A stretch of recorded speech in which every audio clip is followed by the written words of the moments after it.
Well, hello everyone, and welcome to Hogarth's Global Astrology. Know your planets, know yourself, or know your nation. Know yourself. The two are interchangeable. Okay, I'm just going to dive in. I had a Trump dream this morning. It has been a while. It's been a while. My last Trump dream would have been, oh my goodness, when was this?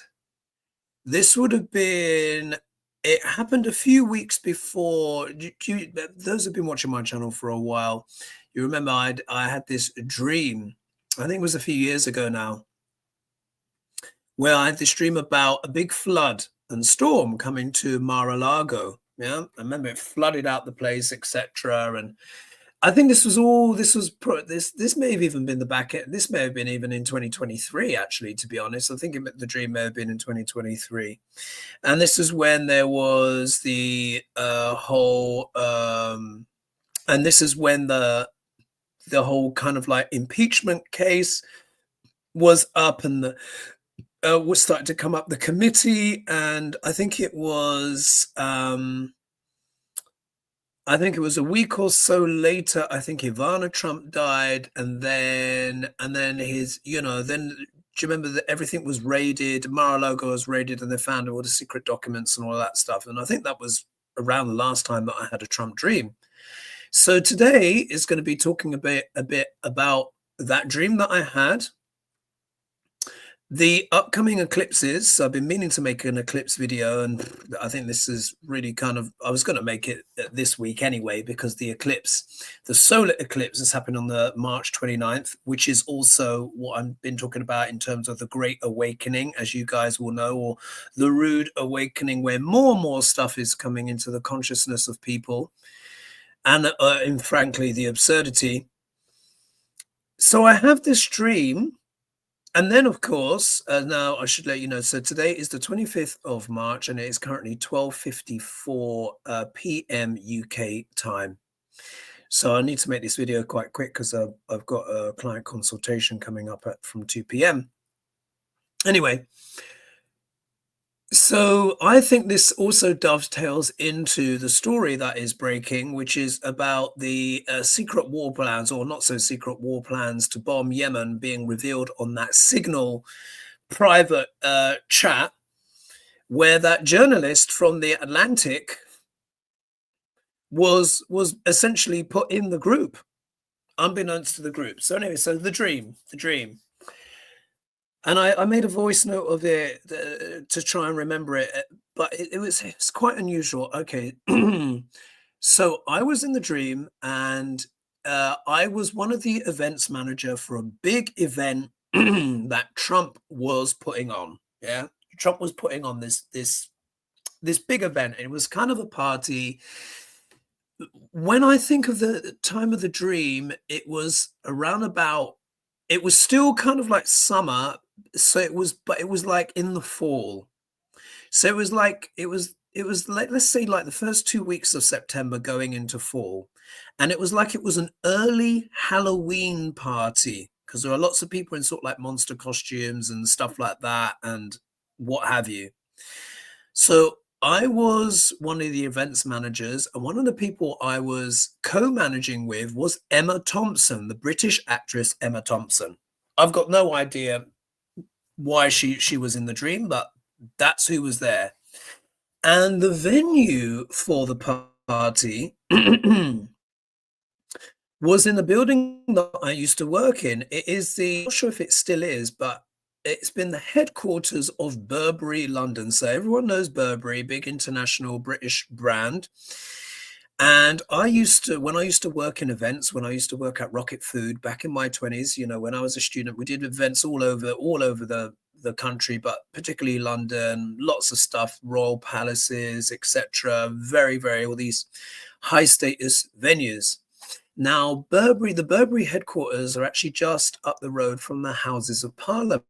Actually, you go down this street, and it's their newest headquarters, if they've not moved since. It's been many years since I've been. But anyway, we were in that venue. And Emma Thompson and I were just getting lots of different rooms organized, and Trump was there. Trump was there with all of his gaggle of people, his administration, etc. You know, and just the crazy people that he's with. And you know, and he's saying, yes, I want this over there, and this will happen in this room, and then people will be whispering, talking with him in his ear. But he had his entourage. Let's put it that way. He had his entourage. And it was quite funny because I could see there were people in his cabinet. Yeah, people in his cabinet. And anyway, but there's, and it all seemed quite absurd, over the top, and his demands were being quite ridiculous. But it was a big party. But remember too, there were people in kind of monster costumes. Some of them looked like they were like characters from like He-Man. And like some of them look like the monsters. There was this it was a Twilight Zone movie, and there was this girl that got trapped in the television. She got trapped in this kind of macabre cartoon. Some of the characters were like from that. And I don't know if you guys know it, but there's this type of brand of crisps called Monster Munch, and it's got these absurd kind of like monsters on it, cartoonish, and they look like that. I don't know if they have that in America as well. So these characters, I mean, obviously there were people inside, and they were wearing these costumes.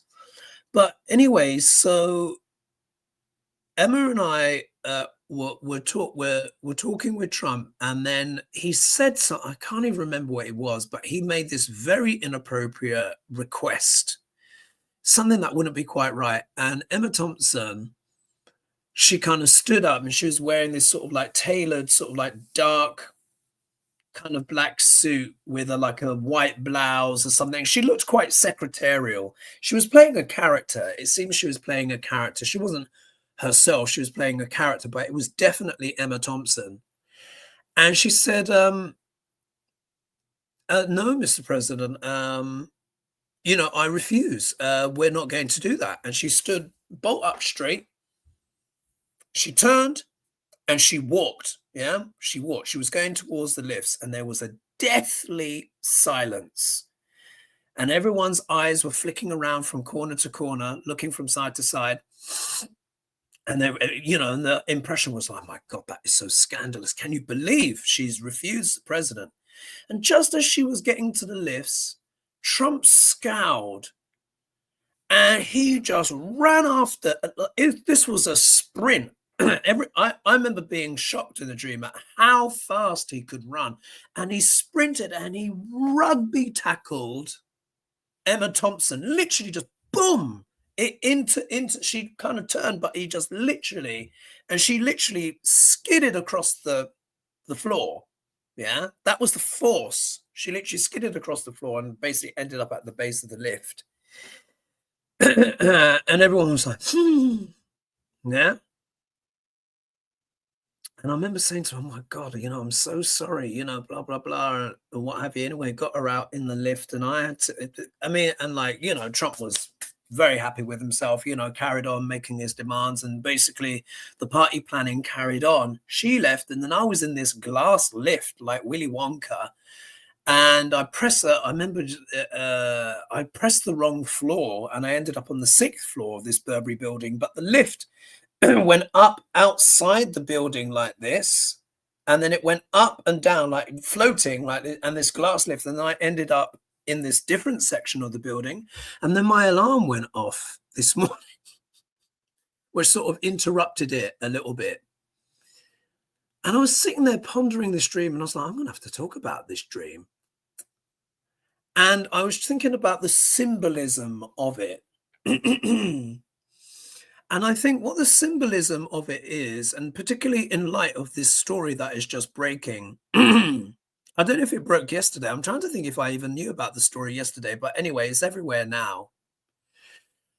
And I was thinking, like, this is symbolic of the Trump regime. It's craziness. So if we think, for example, with this planning of the bombing of Yemen happening on Signal, which is encrypted, but people people use it. It's like a WhatsApp. Yeah, it's like doing WhatsApp planning. It's like doing war planning on WhatsApp, but Signal. But they're literally planning this thing. So this guy, who is, I think, the chief editor, whatever, of the Atlantic journalist magazine, he is copied in to this conversation with Pete Hegseth, Mike Walz, JD Vance is there, etc. And they basically make their war plans. The journalist thought it was a hoax until the bombs actually went off, and then he was like, oh my goodness, I was included. Apparently he kind of like redacted a lot of extra information in there, and there were like emojis in there, and Trump's head of staff, what's the name, that woman that was there, oh, I forget the names now because my brain is just befuddled by the whole extraordinary thing of it all. And that security woman was there who's said to be like a Russian asset, and you know, and then when I think of it, you know, that dream, and then this story is breaking, and it, in a way, for me, it's completely symbolic of what this whole administration is about. It is it's macabre, but it is also cartoonish and outlandish. And I think that was what was being shown by the party, the fact that they were in these kind of monster costumes, but they weren't like but they were like rainbow colored. They were like, it was like monsters that you would get in Monsters Inc., for example. They were just absurd. Everything about the party was absurd. It was over the top. But Trump was very much in control, orchestrating everything, getting that absurdity there. And there were people that weren't in fancy dress, and that was like part of his administration. And it was that woman. What is she? Oh, she's gone out of my head. But she's considered a Russian asset, and she works. She's like the head of like intelligence, security, and what have you. I forget her name, but she was there as well. And then there's this thing where this story breaks, where this journalist is like, oh my God, I was invited into this group and I was watching everything. So, and I was just reacting as I was to friends, you know, on this story. And it's hard to put into words. It's hard to articulate what is actually going on. The absurdity, yet the profundity of the changes that are taking place. You know, Trump with the Kennedy Center, etc., changing all of that up. And I'll put this video will go out this evening, but it'll go to membership first. And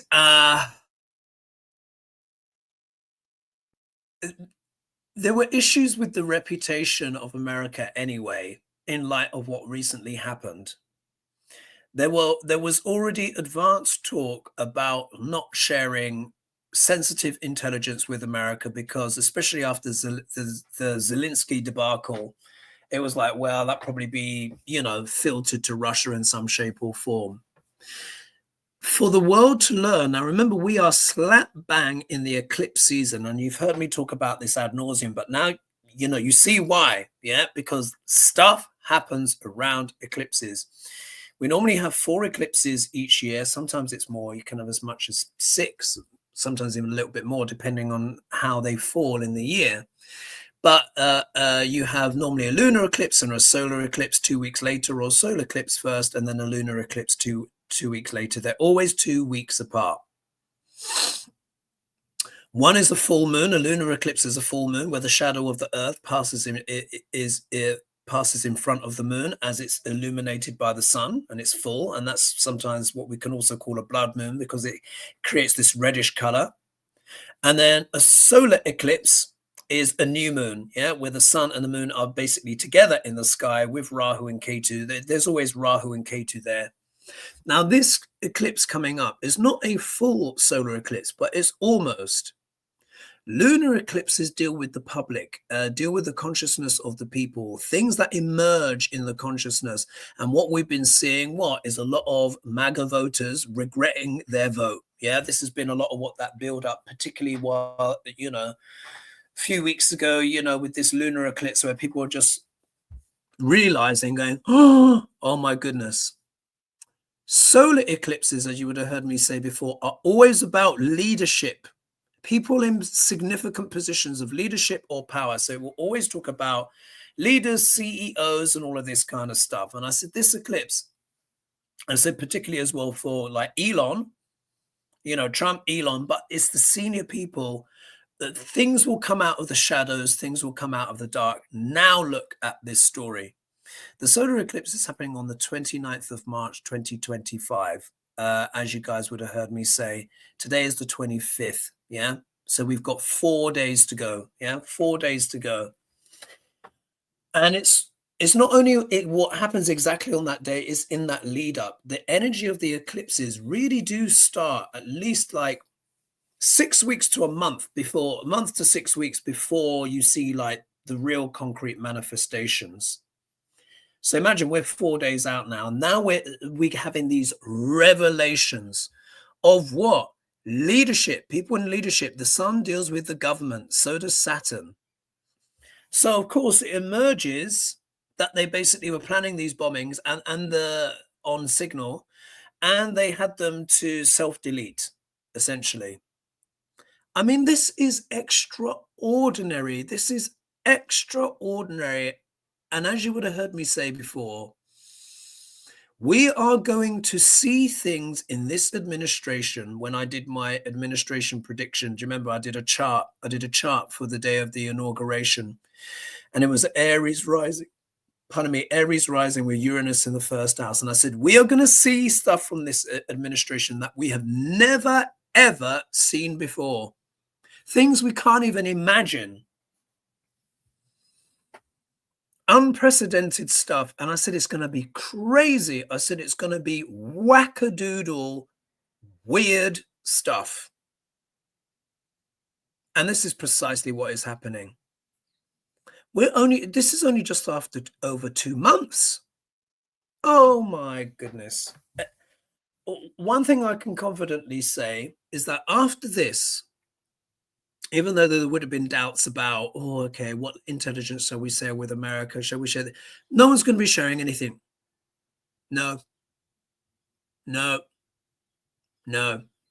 No one is going to be sharing anything after this, where you're having top level war planning literally happening on signal, and you forget or don't realize, or worse, even deliberately include a journalist,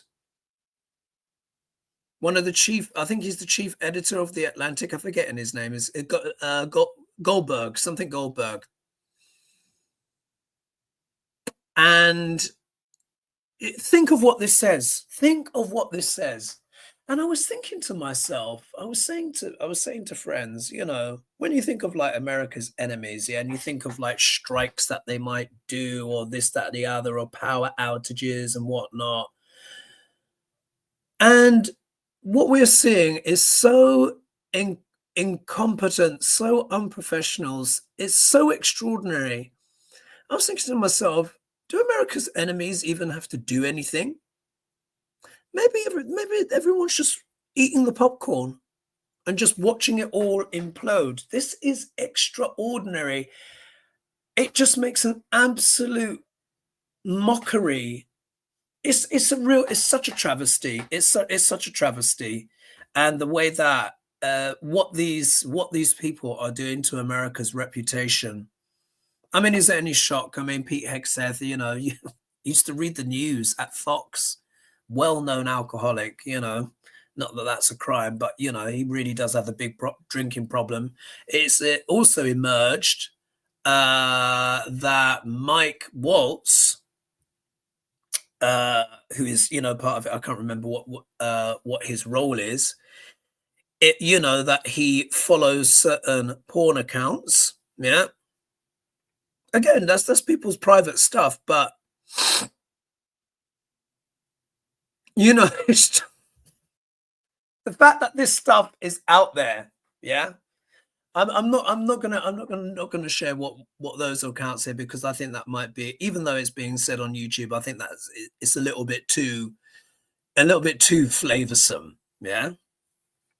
But it involves black men. Let's just put it that way, yeah. And the hypocrisy, the absurdity, the cartoonishness, it's just beyond. So what I'm going to do now is I'm going to analyze that eclipse a bit more. Let's see here. And I don't want this video to be too long, he says, and then I get into the astrology. It ends up being an hour, doesn't it? So, but what I'm going to do is I'm going to share my screen, and we're going to look at Trump's chart first, and then we're going to look at the chart of the USA. Yeah, we're going to look at the chart of the USA. So, and then let's just get this up here. All right. So here's Trump's chart. Yeah, and I've changed the color of my arrow, made it bigger, and it's bright red. So you should be able to see that easily now. So as we know, here's Trump's chart, born 14th of June, 1946. So his birthday's not too far away. 10:54 a.m. Jamaica Hospital, New York. Yeah, New York, New York. Here you can see, of course, he is Leo rising, as I've been saying for the longest time. In Western Tropical, he would be considered a Virgo rising. Of course, he is not. Yeah, he's a, you know, Leo is a great sign, but he's a raving Leo. Yeah, he just is. Yeah. And we see that his ascendant is at 6 degrees 51 minutes, and he has Mars in the first house at 3 degrees 40 minutes, both of which are exactly conjunct the star Regulus, which goes from 4 to 6 degrees of sidereal Leo. Yeah. So if you can imagine, there'll be a star slap bang in the middle of this, yeah, which is one of the stars of summer.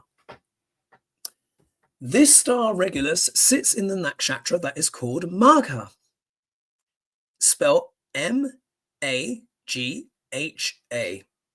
When you drop the H, what do you get? You get MAGA. Yeah. This star, which sits in Magha nakshatra, the deities associated with this nakshatra are called the Pitrish, which means anyone that is a blood relative to you, yeah, who has passed or deceased. Yeah. Very often, a lot of my clients have this positioning in their chart. I've got this as well. My Jupiter is here. And it means to be nominated by one's ancestors to either continue or complete something they weren't able to finish in their lifetime. Yeah.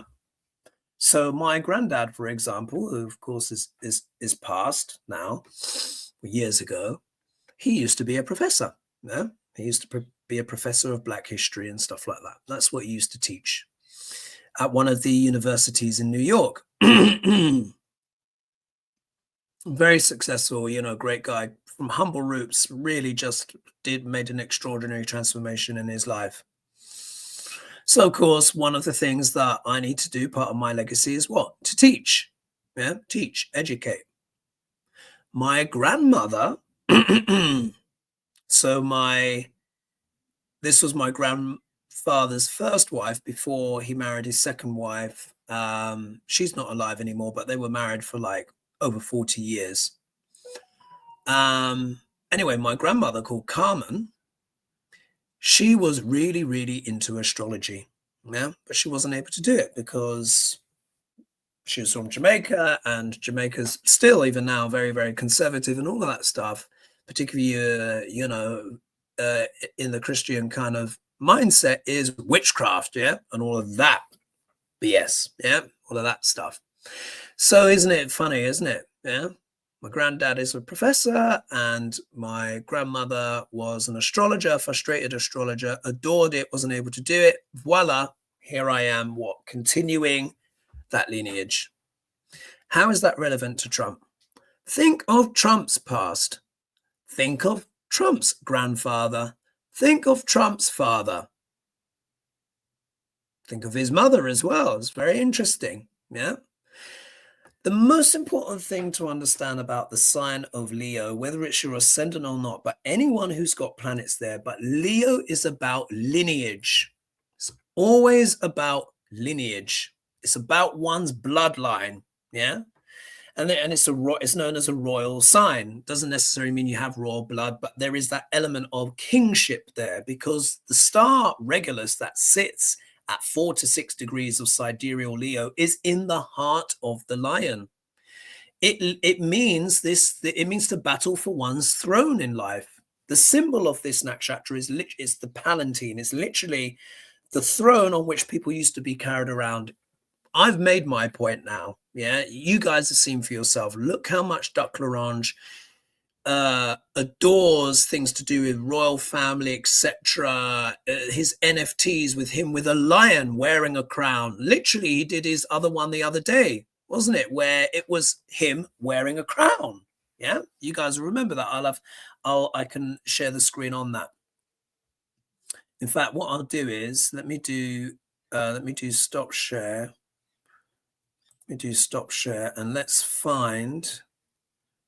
actually find that tab. I'm going to be Trump as King, Time Magazine, Time Magazine AI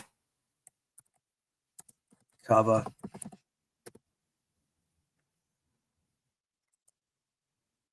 Here we are. So you guys will remember this. Let me just do present, share screen. Right. You remember this?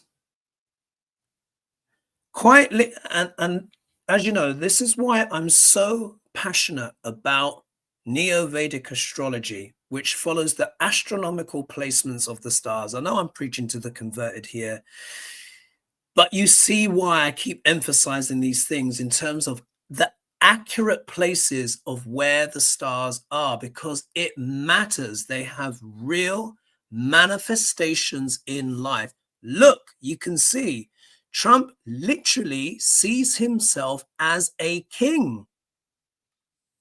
And you will know, here we are, look at this. Yeah, all this stuff. Yeah. You will know that I recently, on Hogarth just gone, we talked about how King Charles is basically planning to make the States an associate member of the Commonwealth. Yeah, an associate member of the Commonwealth.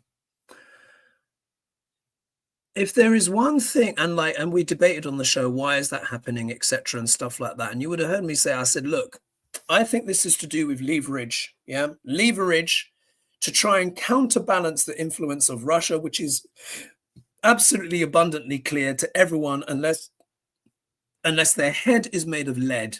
Yeah. And one of the things I said on the show, I said that is probably the one thing that, in terms of, and when we were talking about Peter Mandelson being the envoy, the diplomatic envoy to the United States. I think we talked about this on Hogarth, or maybe a month and a half ago, something like that. And I said our only trump card, ironically, as the UK, is the royal family. And if there's anything that has more purchase on the consciousness of Trump, it is that prospect. Yeah, that prospect. Him having an audience with the king, because he sees himself as a king. As I shared, yeah, because he is a Leo rising. Leo, as we know, is what the sign that belongs to the sun. It's the sign of the king, the CEO, the executive. Always deals with that, yeah, because Leo, the sign of Cancer, and Sagittarius are considered the royal signs. They really are the royal signs. Predominantly, people that are in royal life tend to have those ascendant, at least the ones in the leadership roles. Yeah. Why? Sun and moon are yin and yang. They're also king and queen, mother and father. They are those primordial archetypes. And this is why the eclipses matter, especially solar eclipses, because that's when sun and moon come together.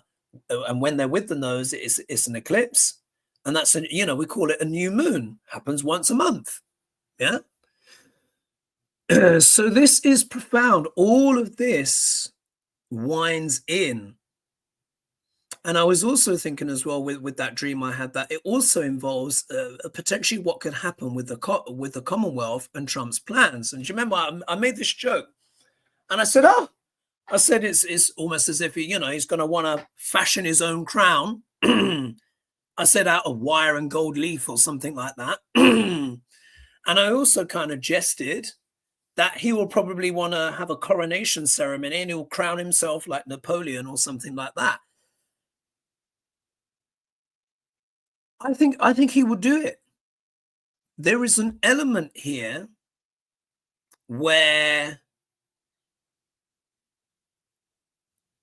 being involved as an associate member of the Commonwealth, assuming that this happens. Now, this is not a joke, by the way. Even though I showed that the front page of the of the Telegraph, yeah, on that channel, there were still people in the comments were like, oh no, but no, King Charles was just jesting. Yeah, no, this isn't real. And it's like, listen, this has been all over the British UK media. Apparently, this idea of America joining as an associate member of the Commonwealth was floated in 2017. Yeah, it is a real story. Yeah, this might be a real prospect. And I think this is also what the dream is about, because I only have, like, whenever I have my Trump dreams, it's always something profound, always something profound. That is the next stage in the development. And I think particularly with Emma Thompson being there, who is a very famous British actress, and I think this will also talk about what potentially could happen if America is allowed to become an associate member. But it's more about Trump's attitude, how he perceives it, into his idea of kingship. So will he declare himself the king of Canada or something like that? I mean, who knows? Who knows where this will go? Because it's so unprecedented. Like, so much of what we're seeing is going to be so unprecedented. But let me share my screen again. And I'm going to talk about the solar eclipse. Yeah, because March 29th also is that solar eclipse. So let's do that. So you're getting several factors all wrapped into one here.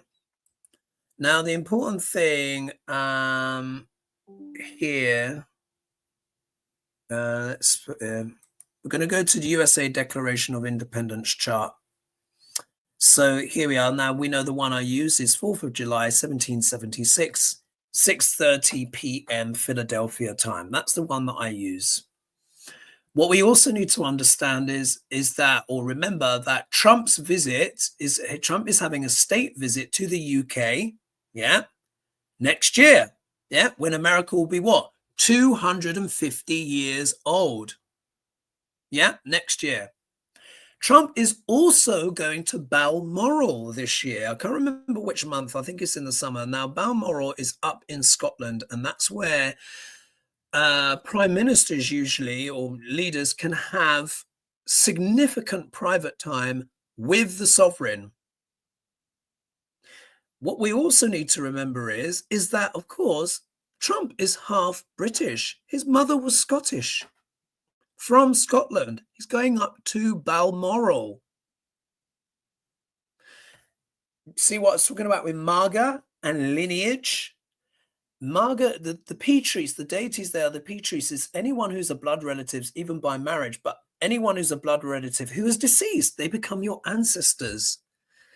So, of course, Trump's mother is now his ancestor. She's from Scotland. He's going to be seeing the king there. That's when they're going to thrash out the detail.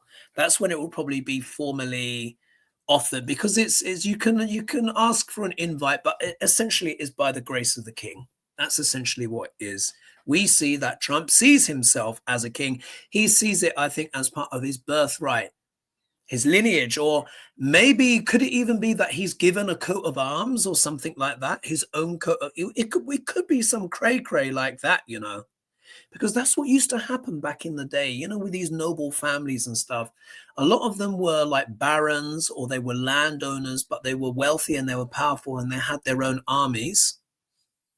And then what they would do is they would pledge allegiance to the king, so the king could use their armies, etc., for as part of his own force. And as a reward, he would give coats of arms and lineage.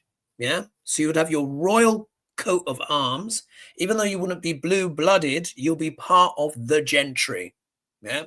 Part of the ruling elite. And that's why you would have these coat of arms, etc. Yeah, because they were often bequeathed by a sovereign. Kings or queens could do it.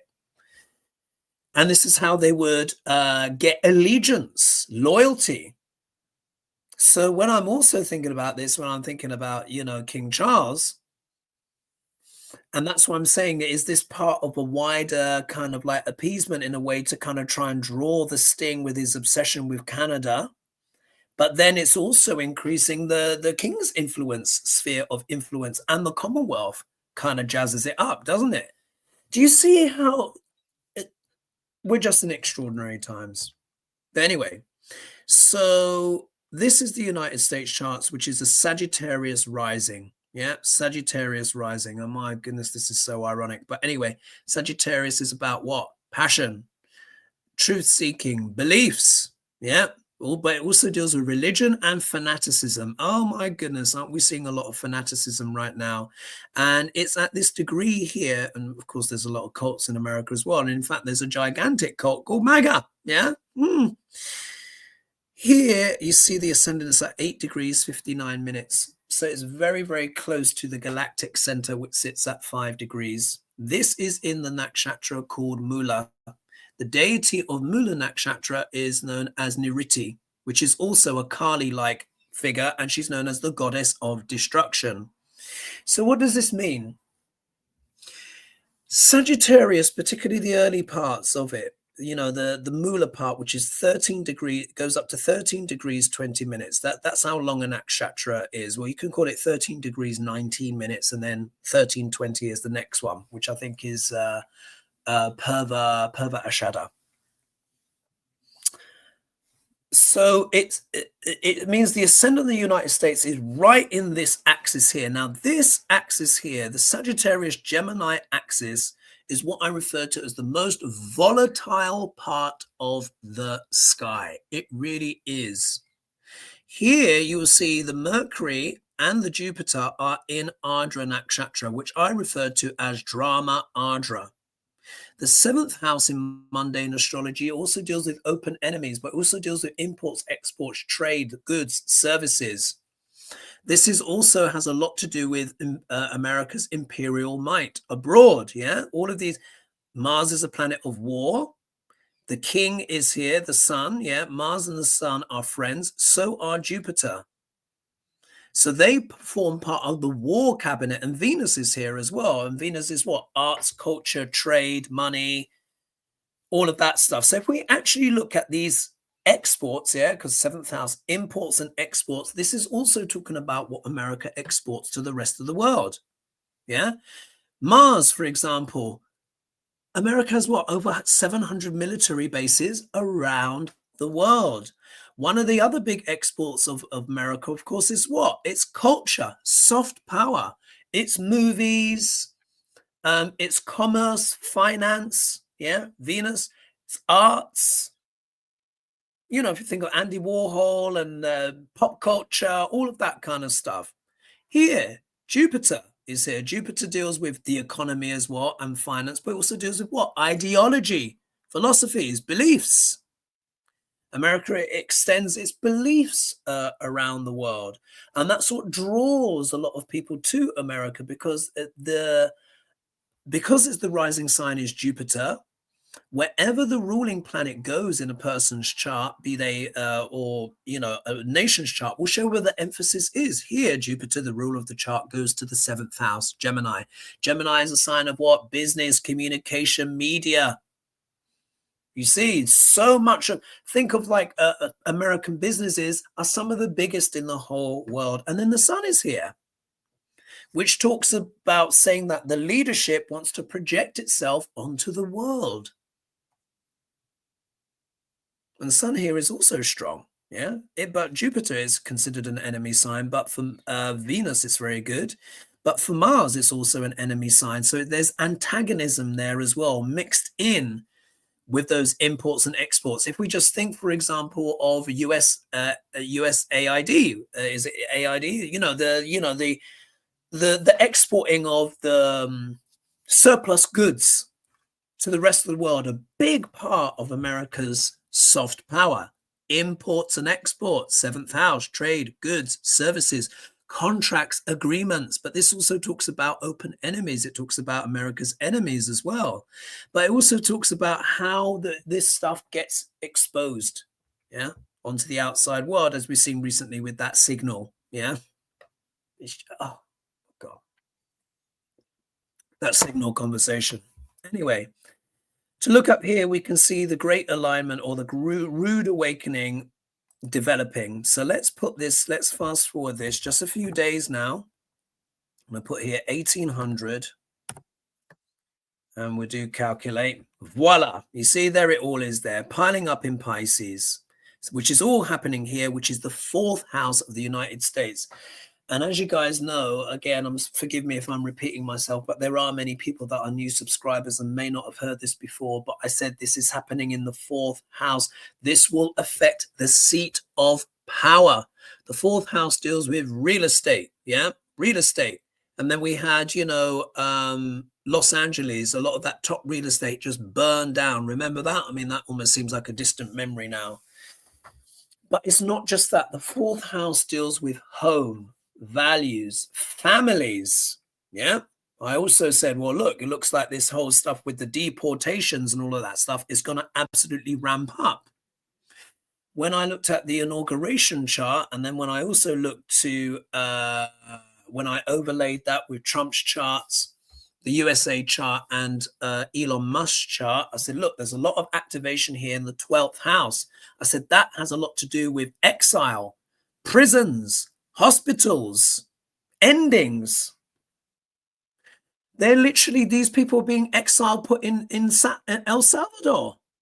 I'll dig out, just check out that video. I'll just add some links later on today because I'm in such a flap. It is all there. It's all there coming true. So the 4th house is also known as the seat of power. So you guys, when I did on my Hogarth financial astrology, where I did that deep dive where I looked at the USA and the EU, and I said the crown of power of being the defender of freedom and democracy has now moved from the United States and is now over Europe. Yeah, I was given a dream where the crown, spinning like this, moved from America and then was over Europe. So they now consider themselves that's why Sir Keir Starmer's calling it the coalition of the willing. Yeah, so this has happened already. But the 4th house literally deals with security, our sense of security, the things that make us secure. Look what they're talking about with social security and those benefits. Medicaid, looking to chop all of that. The veterans. Yeah, this is all literally, it deals with the homeland. This is literally homeland security. Big dramas, big things to happen. Now, I'm glad that, as you know, I get my predictions in early. I was talking about this last year. All of this stuff building up from around about fall of last year, because I was like, wow, this is huge. And now we see it all breaking out in front of us. Goodness knows what is going to happen next, because this is when Saturn comes in, that is just the reality check. That's when Saturn strikes the bong. So what does this mean? It is, and the reason why I've been talking about this so much, because it is a profound reality check. is upon America, a profound reality check. Pisces is the sign of illusions and delusions and fantasies. Yes, it's very spiritual and it's very woo-woo, and it's got very beautiful elements. It's a lot to do with film as well, film, photography, all of that kind of stuff, spirituality. But it is also highly prone to delusions. Yeah.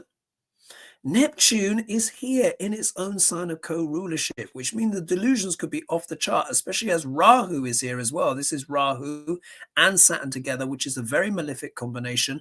Often as well can talk about assassination attempts and stuff like that.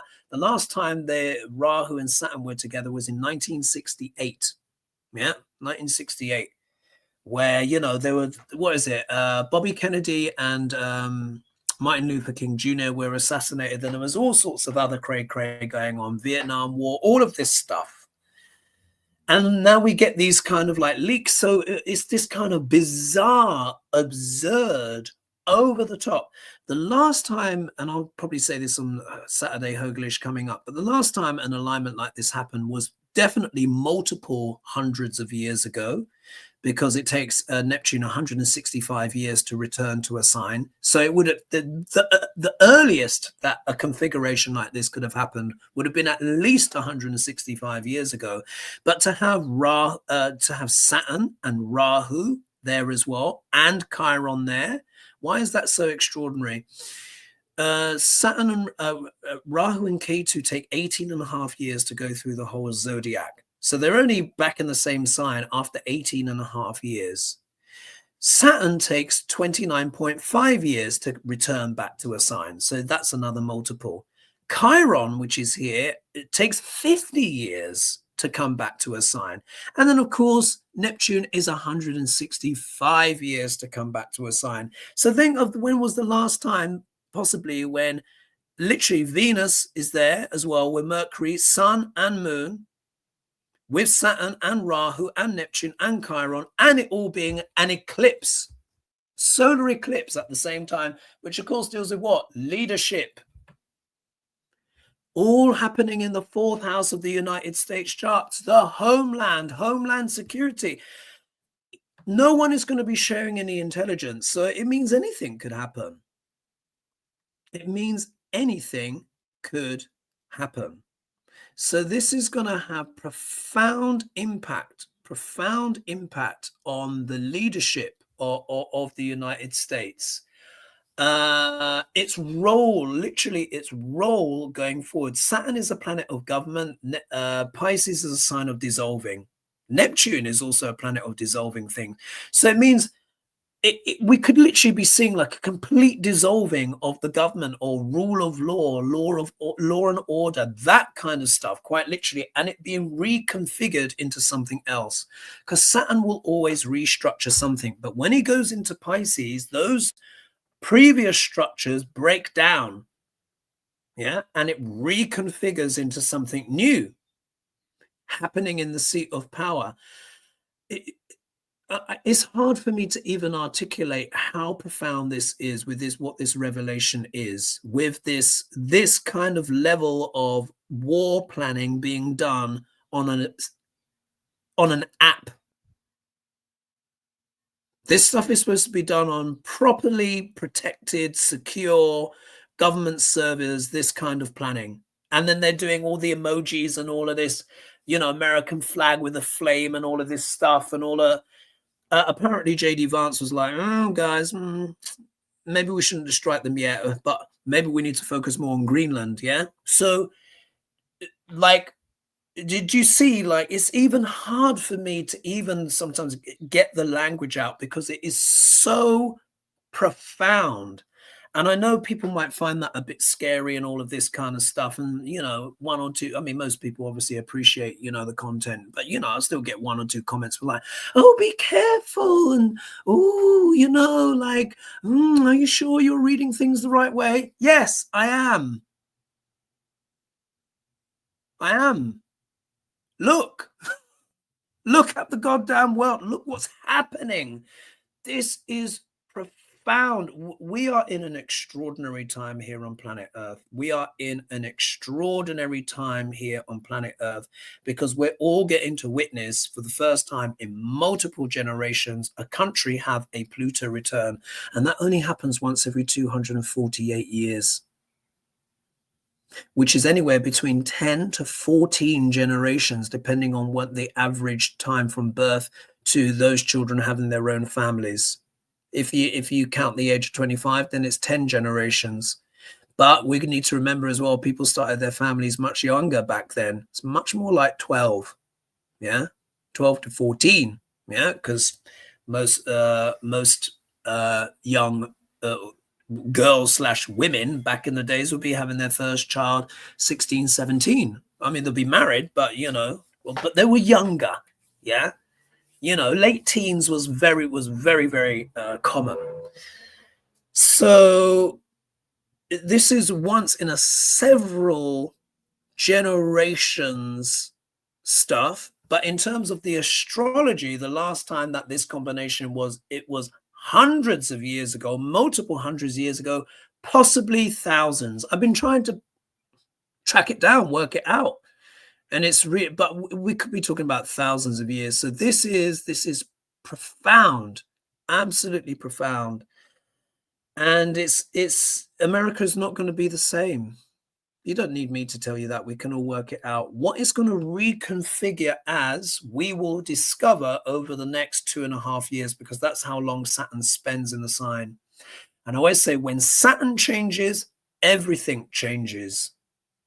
Because Saturn really does deal, Jupiter and Saturn are known as the social planets. They deal with society, but I find the buck, you really want to know what's changing in terms of the structure with the government, you look at Saturn, look at your life. That's always, wherever Saturn is where the work is that needs to be done, something fixed or improved. He's the planet of karma, giving karmic results. Pluto is also a big planet of karma as well, obviously much slower. So we have these profound changes going on at the moment. We'll have to see. I think it will happen that America will be invited. I mean, look, they're not canceling the state visit. So until stuff like that is cancelled, I'm just assuming that is going to go ahead and that America will be invited. So you're going to have this very bizarre situation where you've got this burgeoning fascism.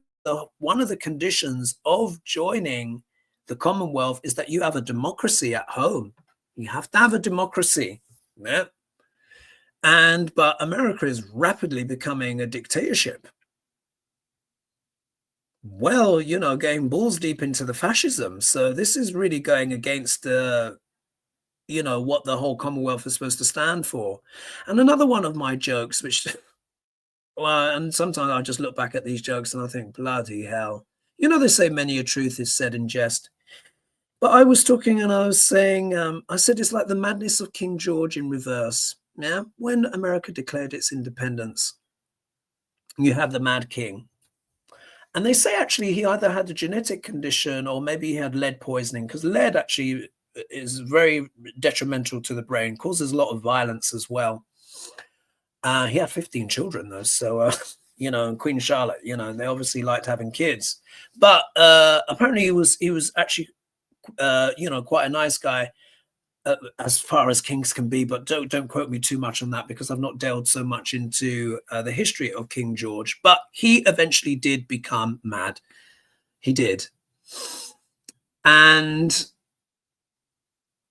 But he was on the throne at this time that this stuff was happening. Now, someone let me know in the comments, one of the biggest reasons, of course, that and that's where you got the Boston Tea Party, because it was about the taxes on tea, which they felt were extortionate. But what someone in the comments let me know is that it wasn't just the tea, it was that the king was against the Western expansion, the expansion further west of the colonies, and basically the destruction of the native peoples, etc. This is what someone wrote to me in the comments. I've not been able to verify it, but they seem to be quite historically accurate stuff. They were going through all the dates, etc., and all that stuff. And they said that was one of the main reasons why they wanted to break from the king, because they didn't want restraints on that. They wanted to keep going. And she said the taxes were only 5%. I can't verify that, but that's not a lot. It's complicated. But what happens is whenever a planet returns, so everyone knows the, Saturn return when we're 30, 29.5 years. Then you get again when you're around 60. And then again, if you're lucky, around about 90, which time you're ready to leave Earth by that point. But it's always a reflection. This is what I'm learning. When something returns, it's always a mirror. It's always a reflection on what has gone before. This is why when we're in our 30s, it's truly the triumph of growing up. When I've done my meditations with Saturn, he said, childhood ends when I return. That for me means that we are children up until our first Saturn return. This is when we actually start becoming adults. And it makes sense. There is not a 28/29-year-old, 30-year-old on Earth that doesn't have some kind of existential angst about their childhood coming to an end. And when they decide, wow, I need to grow up. Am I going to get married? What am I going to do with my career? Am I going to get a house? Blah, blah, blah. All of this stuff. You can't even get those things now if you're in that age bracket. A lot of the people turning 30 now can barely even entertain such ideas. This is a Pluto return. So this is a reflection on everything that has happened in the previous 248/250 years of America and its soul and its history. And it's starting to make sense, isn't it? It's this time the Mad King is in America, but he is talking with the king in the UK. So back then it was the King of England. Of course, since then, America has been, the UK has become the United Kingdom. Yeah. So remember they say history doesn't repeat, but it often rhymes. Yeah. Everything evolves, but definitely Duck L'Orange is what? The Mad King. You can see he put himself as a king with the AI generated thing. But now he's talking with the real king in the United Kingdom about joining the Commonwealth, which is deeply ironic because that was one of the main reasons why America left and declared independence in the first place, because it didn't want to be under the influence of the king. And how isn't it? Do you see the mirroring? This is what I'm saying. You get this kind of mirroring effect and you're like, wow. I'm like, my goodness, this truly is a reflection.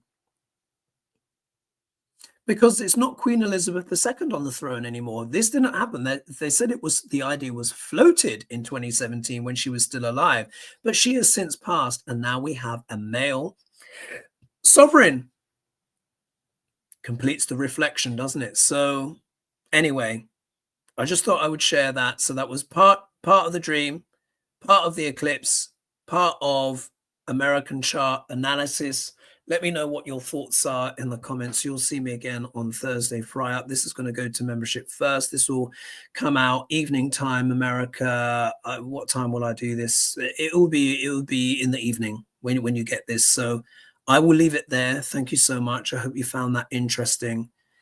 Oh man, what times we live in. Of course, please as well, don't forget to like and subscribe and hit the bell notification. Subscription like this video is free. All right. Thank you so much. Must dash now. Bye-bye.